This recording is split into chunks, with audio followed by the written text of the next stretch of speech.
So I've decided to make a video on culture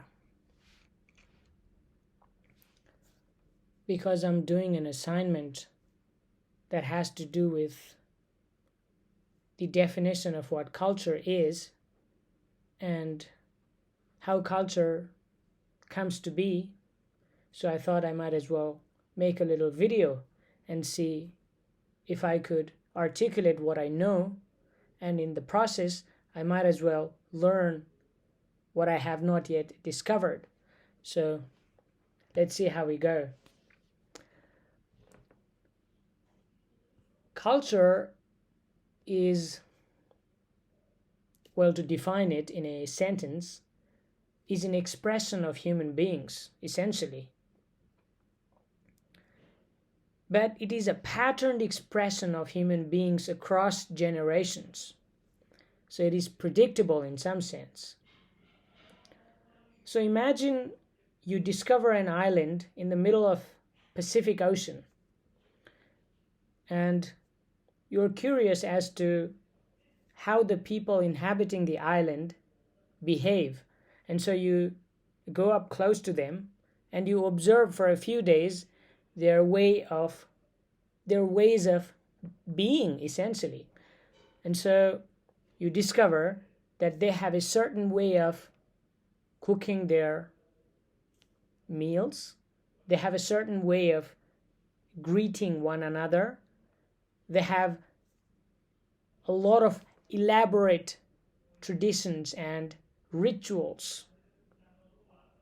And they have a certain distinct flavor to their artistic production, meaning they sing in a different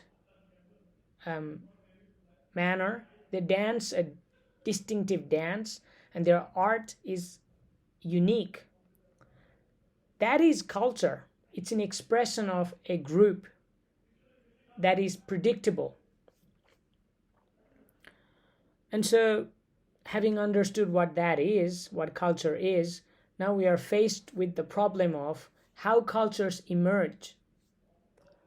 And there is widespread disagreement among academics, especially between sociologists and biologists and evolutionary psychologists.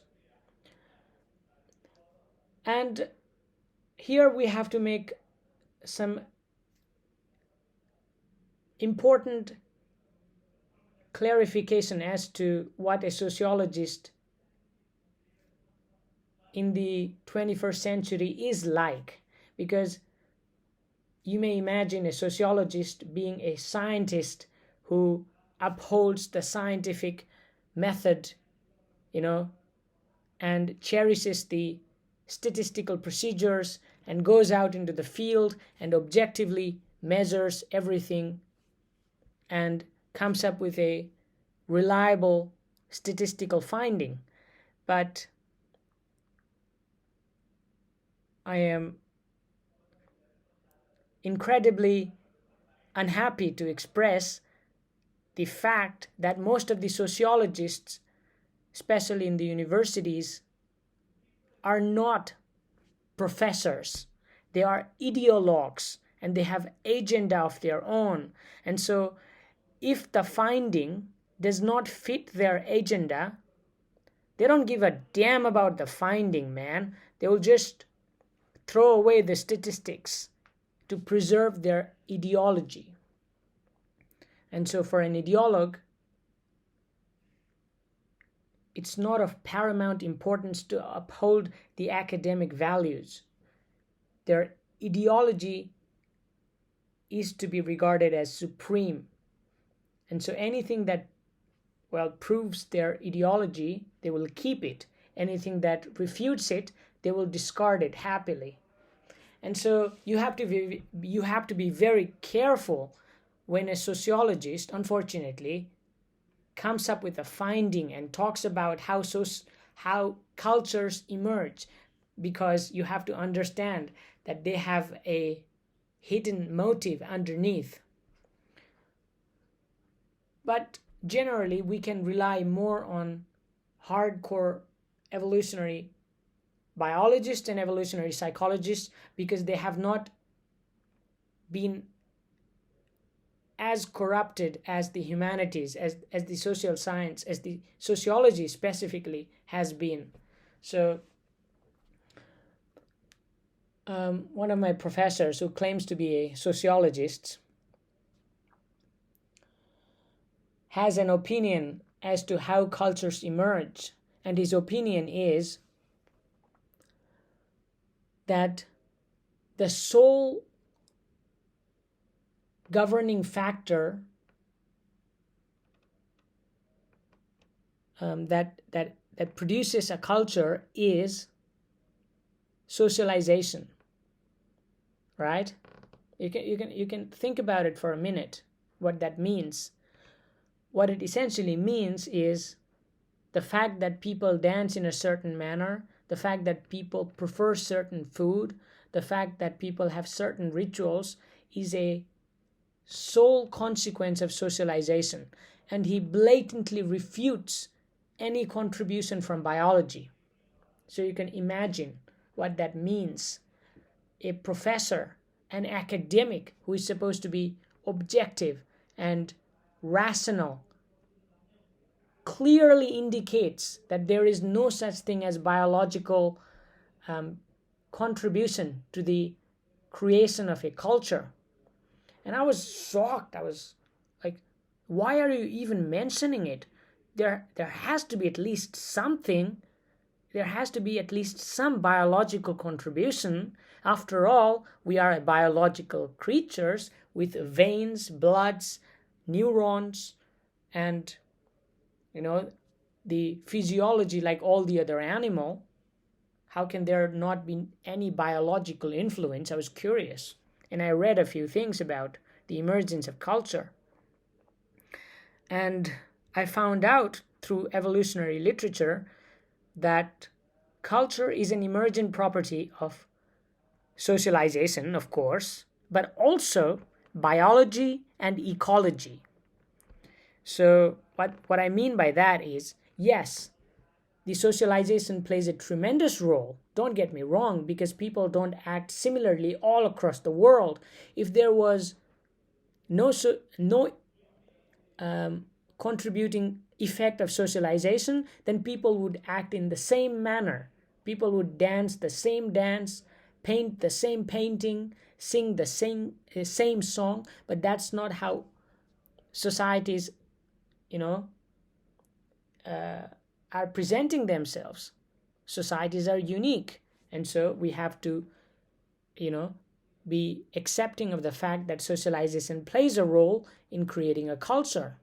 But on top of that, there is also biology, there is also ecology. So I can give you an example as to how ecology plays a tremendous role in the amount of spice a culture uses in cooking its food.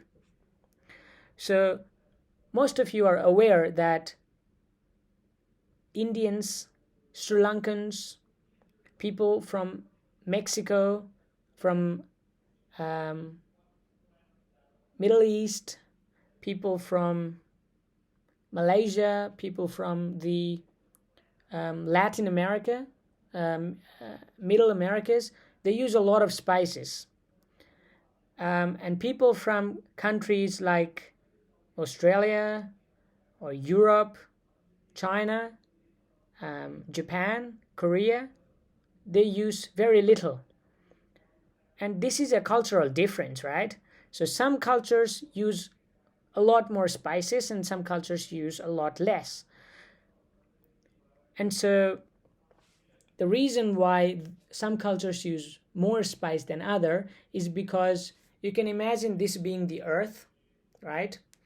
And the central axis being the equator. And you can imagine that this region of the planet is hot, right? So you have to understand that back in our hunting days, when we were in our hunter-gatherer, when we used to live in our hunter-gatherer setting, there was no refrigerators. There were no preservatives to preserve our food. So one of the techniques, one of the ingenious techniques that our ancestors came up with was to use spices so that they could prolong the lifespan of their food from getting bad. And that worked. And so now you can predict with precision that the countries that fall near the equator, India, Sri Lanka, the Middle East, Malaysia, Indonesia, the Middle Americas, well, these are the countries that use a lot more spices than the countries up and further away from the equator, right? Europe and other colder regions where you do not have to preserve your food with spices, because colder climates act as a natural preserving agent itself. And so, look, the cultural discrepancies between countries is an emergent property of ecology, the environment that the people happen to inhabit. Similarly, biology plays a major factor in determining how a culture is shaped. And so, well, I don't have any explanation on top of my head as to how biology would play a role, but you can imagine that human beings have opposable thumb, right? We are bipedal. So having this particular morphology, phenotype, this physiology would allow us to do certain things and not others. We cannot fly because we do not have that kind of physiology, right? We have hands to grab things. So our culture would emerge as a consequence of this. We are able to draw, we are able to carve, we are able to dance. Dogs are not able to dance. Well, some dogs are, the dogs that are trained. Dogs don't have a culture of dancing, partly because they do not have the physiology, but we do, right? So you can imagine how culture is influenced by socialization, ecology, and biology. And if your sociology professor comes and says that biology plays zero role in producing a culture, then understand that you're under a protective guise of an ideologue. And so you have to be very careful with what would you call combating this parasitic way of viewing reality, because if your professor is an ideologue, he's not there to teach you, he's there to indoctrinate you. Same with me. I happen to be in an indoctrinated academic landscape to some degree, but it's up to